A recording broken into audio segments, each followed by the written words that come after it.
എത്ര ഷീറ്റ് പോയി? 5 5എണ്ണം. അത് 5 ഉണ്ടായിരുന്നു. ആ, ഉണങ്ങാനിട്ടിരുന്നായിരുന്നു. പച്ച ഇട്ടത് പോപ്പര കയറ്റുന്നതിന് മുമ്പേ. ഓക്കെ. പച്ച ഷീറ്റ് 5 ഉണ്ടായിരുന്നുള്ളൂ.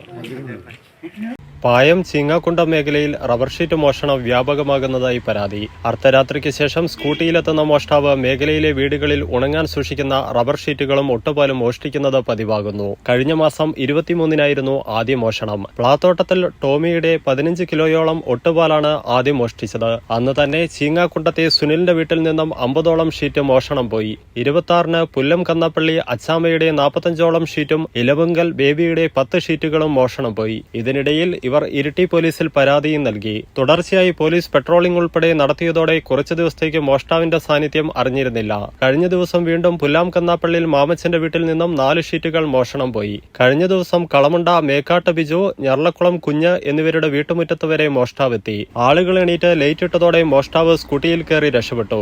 അർദ്ധരാത്രിക്ക് ശേഷമാണ് മോഷ്ടാവ് എത്തുന്നത്. ഷീറ്റ് ഉറവൊഴിക്കുന്ന ഡിഷ് ഉൾപ്പെടെ കാണാതാവുന്നതായാണ് പരാതി. വിഷയത്തിൽ പോലീസ് അടിയന്തരമായി ഇടപെട്ട് പ്രദേശത്തെ ജനങ്ങളുടെ സുരക്ഷ ഉറപ്പുവരുത്തണമെന്ന് പ്രദേശവാസികൾ ആവശ്യപ്പെട്ടു.